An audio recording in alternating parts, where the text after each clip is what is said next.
came to Spurn Point 10 years ago to find out what it was like living and working down here. I met Dave and the Humber lifeboat crew and Andrew from the Yorkshire Wildlife Trust.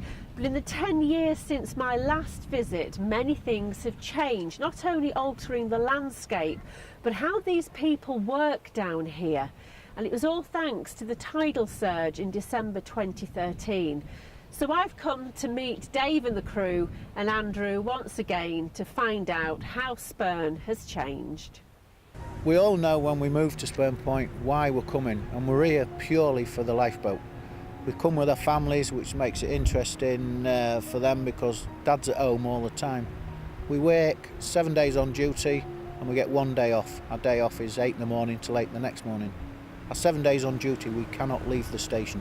We're here purely to man and maintain the lifeboat. What I will say about Spurn Point is we've got a fantastic community. We've got kids that play like the kids used to. We've got wives who look after each other, that help each other. The nature of the job at Spurn Point, it makes it for a very close community. Since he was last here 10 years ago, there's been some massive changes. The biggest changes from living here as a village with our families, we're now on a shift system. That's came about with the fragility of the road up at the top. You just couldn't sustain a good family life anymore. Decision was then made, what do we do? Well, we're here for the lifeboat. That's the main reason we're all here. So the decision was made to move our families off and we'd go on to a shift system. There's 10 of us now rather than 7 as from the last time you came. What we do out on the water hasn't changed, how we do it hasn't changed, is how we actually operate the station at Spurn Point hasn't changed. It's all the stuff behind it that has changed massively. We just incorporate it in the day-to-day running of the station. We've actually set the shift system up so we haven't got 2 dead straight sets of team. We've got 2 lots of 3 on back-to-back and then offset by 3 we've got another 4. So there's fresh people coming in all the time and there's always somebody here who's been here the day previous. And it makes the continuity nice, but every crew change you look forward to somebody coming in to get a few new tales and a few more stories. It's the first time ever I've seen damage caused by the water on the riverside of Spurn Point. Really? It's always been from the seaward side. Yeah. So when you sort of see the bits where it's took away areas on the riverside, I've just never known it. We've got a section we're coming up to now where he's took the whole of the dune on the riverside, and it's stable, but we don't want to agitate it by driving on the road because we think the vibration of the vehicle on the road might be just enough just to disturb the sand and we'll get a collapse. As long as it is now, it's fairly intact. If we got a collapse just here, we don't know what the problems it would bring. So what we've done is we just literally drive around it. Spurn Point was described to me years ago. It's where the sky meets the sea. And when you see like this, you can kind of understand it because all of a sudden you've got this little tiny bit of land where the two meet together and well, it just the sky will have a go at it and the sea will have a go at it and it just smashes it to pieces. And then you get to another piece like this, absolutely undamaged. The 20 years I've been down here, the landscape at this end hasn't changed very much at all, but the top end massively. I've lost count of how many roads we've had at the top, but the most striking feature at the moment is we've lost all the telegraph poles. Used to give a beautiful vertical aspect to Spurn Point, and it was all numbered so you knew exactly where you was up and down on the point, and they've all gone. It's all low-lying now, and nature's taking it back. Nature's reclaiming Spurn Point. It is truly a nature reserve now because it's taking over. I personally believe you can't place a better lifeboat in this area than at Spurn Point. We're right on the edge of what I would call the hard shoulder of the M25. We've got a 4-mile start from the mainland and we've got a 6-mile start out into the North Sea. It's a massive amount. We only do a mile every 3 minutes at full speed, and that 6 miles, 20 minutes is a long time if you're in trouble. Yeah, I kind of think we're definitely in the right place. My main role, believe it or not, is the management of the station. You've got, if all of that's working well, when we actually go to sea, it works. You've got to make sure your stores are in place, all your first aid equipment's in date, all the maintenance is done, the training's up to date, And that's the main part of my job. And then when I go to sea, you're in command. And if anybody wants to know what the burden of command feels like, they need to go on top of a 7-class lifeboat in a gale of wind, out with the lads. It's a lonely place. I've always said it's the loneliest job I've ever done, being the coxswain on a lifeboat. You're not actually part of what's going on the deck. You just give the instructions and the lads are doing it, and you're stood above looking down, and that's one or two of the shouts where I find it's difficult to get rid of, because you look at what the lads are actually doing, and yes, you can move the boat, you can do things, but it's out of your control. The enjoyment of actually doing what we do, helping people, driving that lifeboat, you know, and just working as a team of like-minded people. You don't get that anymore. I used to get it when I was at sea fishing, because you had to do it. I used to get it to a certain extent, you know, with my friends, but the actual camaraderie and the closeness you get working with a small, close team is just unbelievable. A few years ago, we went out 30 odd miles out into the North Sea in some pretty ropey weather, and there was a Dutch yacht. He'd had his sails were all blown out, and he'd been struggling, and he was getting low on fuel. So we went out and we went alongside and we're chatting away to him, and I said to the skipper, "Would you like a tow to Grimsby, skipper?" And he said, "How much is that going to cost?" And I says, "It's not going to cost you a penny." And the actual look on his face is his whole burden had just melted away, and that's kind of why we do it. It's not always pulling somebody from the jaws of death. It's just, it's quite special, yeah. And then, because you get the ones who you know are really in the mire, and sometimes they will go away without even a thank you, because it's from one end of the spectrum to the other. Every call out's different. And one of those people is we do a return of service. Every time we do a return of service, everything we did, I press the button, send it down an electric string to pull, and it's gone. There's odd ones I can't get rid of. They'll be there forever. But over the last 10 years, call-outs are changing. The pleasure craft are getting less because money's getting tight. You know, there's no disposable income. You ain't got the pleasure boats out there. Commercial boats are getting more well found. Training's getting better, so our call-outs have actually gone down. But you know, they're saying that we was off last Sunday with the yacht taking water, so we're still out there running around like maniacs, trying to help people whenever we can. A lot of my friends and that, you know, they say to me, "Oh, Dave, you know, you're being like, all you're doing is you're risking your life to help a load of idiots." No, there is no idiots out in the North Sea. There is some interesting, misguided people. From all states, from the commercial side as well as way through the pleasure side. So you do get some really interesting ones. There's one chap nearly lost his yacht because he'd had a bag of prunes. He'd pulled the bag of prunes, they'd gone all over, but in the back of a yacht you've got drain holes, and all the prunes had gone into these drain holes, so he started to lose his yacht.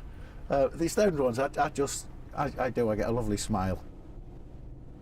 Normal lifeboat station, you've got people dropping in, coming in for a coffee or a chat, people just coming in to make a donation, and here you don't get that. What you've got here is I'm saying we're no less or more dedicated than any lifeboatman, but to actually sit on a sand dune in the middle of the Humber with nobody coming to see you, on the off chance you might get a call out, or you've got me saying, right, I want this doing this, that and the other. They're special people, and I kind of think that's right across the Isle of Line. The only difference in any lifeboat station is the accent.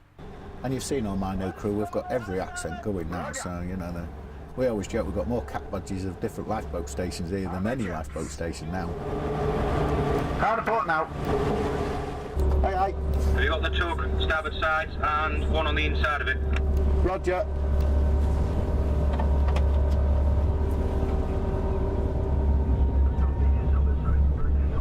This, where we are now, is believe it or not, is one of our biggest hazards in the river.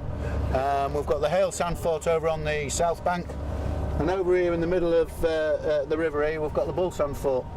The Bull Sand Fort, as you can see, the tide's absolutely whizzing around it. It's got a safety buoy either side of it to keep everything away from it, but we still get the odd one hit it and in the fog. But you've got the deep water channel that side, and you've also got a channel and an anchorage this side, so it's actually sat there. It was there a sentinel during the First and Second World War, and it's now looked as upon as a hazard, I would think. So, but you see how quickly the tide is rushing around it, and all around the base of it there's rocks. That's just underneath the water, so that's why we have the two buoys either side of it, just to move everything around.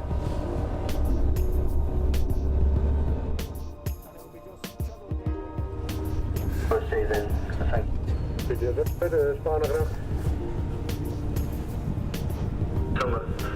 That's us back. We've now put the big boat on the moorings, the little boat's on us.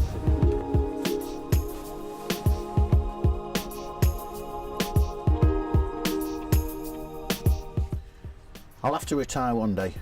Kicking and screaming, they'll drag me up the road, taking my white hat off me. No, I don't even look at it. I don't want to look at it. As long as I can keep fit. Good old Brussels have given us ageism now, so there is no cut-off anymore. If you can pass your medicals and do the job, you can carry on. I'm not going to be an old codger going up and down the jetty with a Zimmer frame, because that's not fair on the crew. But no, it's 20 odd years at Spurn Point. No, you can take the man out of Spurn Point, but you ain't going to take Spurn Point out of me.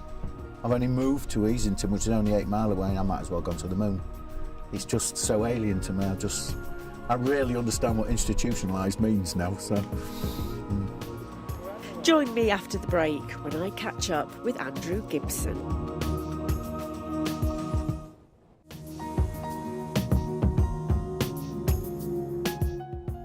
When I met Andrew 10 years ago, he was working on Spurn full time and was passionate about it.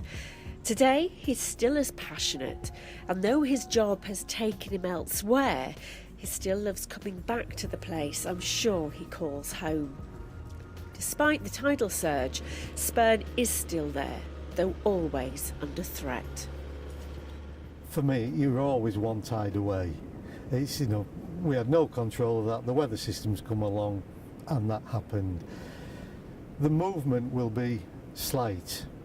The peninsula has been held artificially by man in its unnatural position. The uncertainty is the effects of holding that in the wrong place and how that reorientates itself and moves over there. And that's the bit everyone's unsure about. I didn't expect this scale of change in what we are doing. I expected little bits that we keep working with.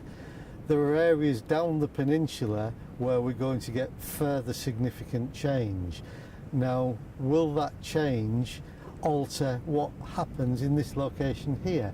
Because it may carry the sediments through in a different manner. We don't know. But at the moment, we would expect a general westward movement, that's up the river, of this sand over the mudflats. And as long as that happens, that maintains the estuary. The discussion with, everybody uses the word partners, but we've lived and developed on this site with RNLI and Associated British Ports, and that discussion has gone on. Can the road go down? At the moment, the answer is no. There's nowhere to put it. But that's not saying there would never be a road. If the landform is sufficiently stable to now allow everybody to work together to get this thing back down, and that is not discounted. But just looking at the tide comes in, for the majority of the times, it's washing over the peninsula at the moment. That road, any road, is not sustainable. We've bought a 24-seater Unimog. Again, it's a military vehicle. It's an ex-Dutch army vehicle, I believe, was its origins. It's been adapted on the back to give safaris. Who would have ever thought we were doing safaris on Spurn Point on the Humber? And those we've been piloting this year since the surge. If this time last year, that wasn't what we were talking about. 10 years ago, it never even featured. But we've been piloting those themed ones. I believe there's one in the very near future, which is a sunset safari. So you're coming down here. The Humber's fantastic for sunsets. People bring a camera. You've got a different user group. You've got interpretation of the military history. So you're giving talks and guided walks with that carry down using this vehicle. Excellent. Well, now what I have to think of is they're walking in my tracks. I don't particularly want to stop because I get stuck. So even as drivers, we are thinking about how we approach the public, how we, how we involve ourselves with them and not get stuck.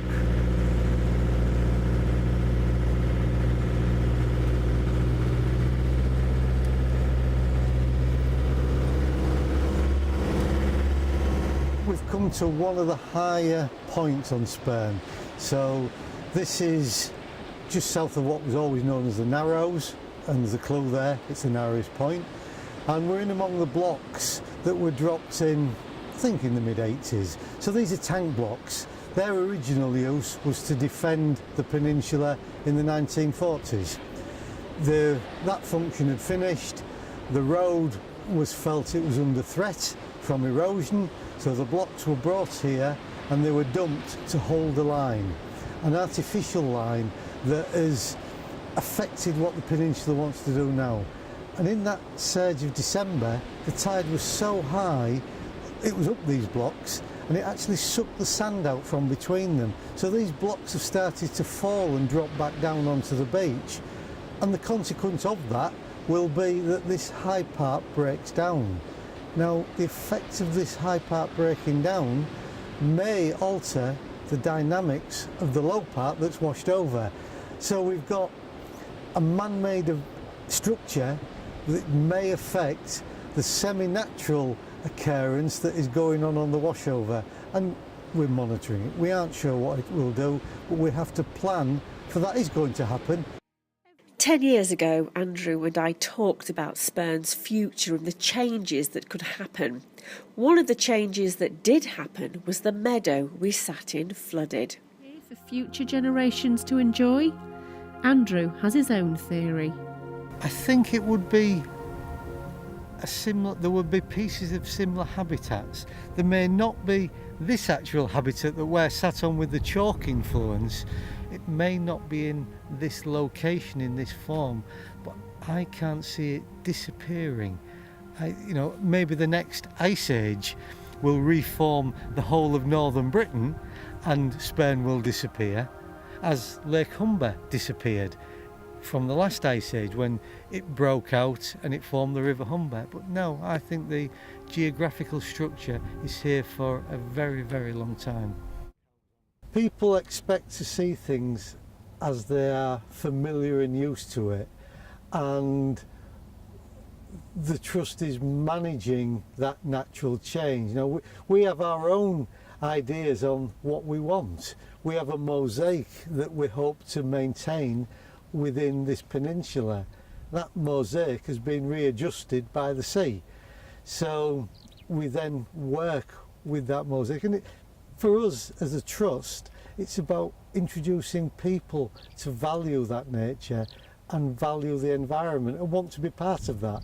And if you're managing the change in their expectations as well as involving them, that makes it even harder. It's a difficult one. And this chalk bank is a brilliant example. People remember that flowery meadow that we were sat on. That has changed, not through anything we've done, but we actually embrace that change that has gone on by the sea because it's a natural process. And are we losing that? Are we seen to be part of encouraging that loss? I don't think so. It's just what it does and it's changed. This bank that we sat on, this chalk that influences this line of plants that grow along here, was put in by man. Should we take it away? Should we leave it? I have no strong views. The sea will take it or change it. Again, that take and that is that negativity. The word erosion is a very emotive word. It's all about loss. If you live on the coastal cliffs of Holderness, erosion means your garden's disappearing. I live on the coast. I knew that when I moved there, and I accept that. But I enjoy where I live, and I will have to change at some point. And that's so much about Spurn.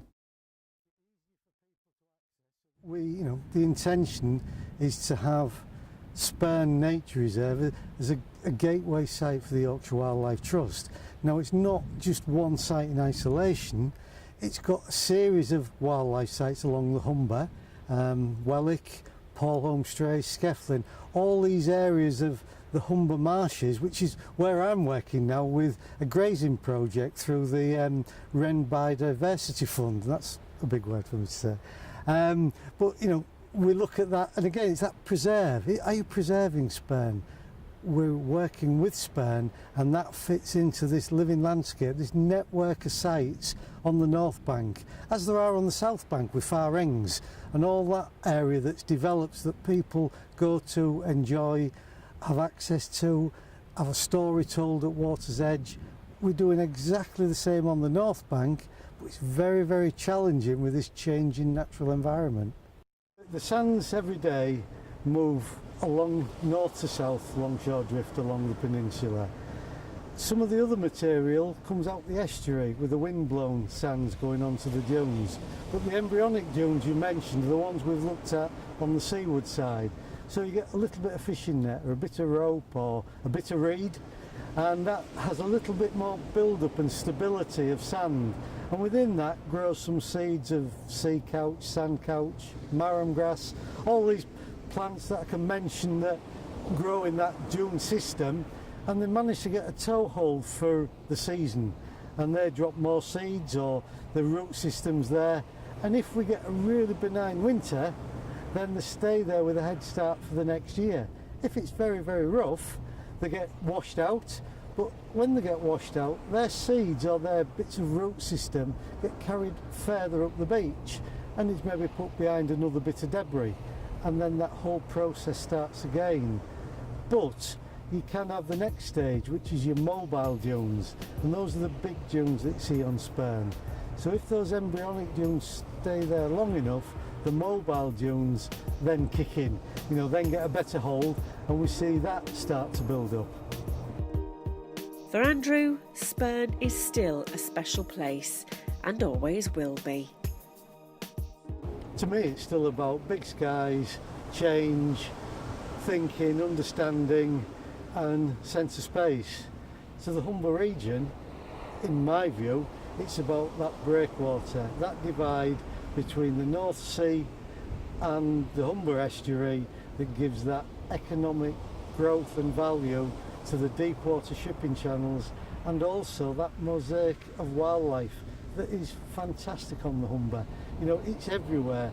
We just need people to be able to be shown it in the first instance. They may think we don't have an interest, but most people have collected a fossil. Most people have beachcombed or found things on the beach, and you may find something in there that just sparks that interest to think, hey, Spurn is that special place.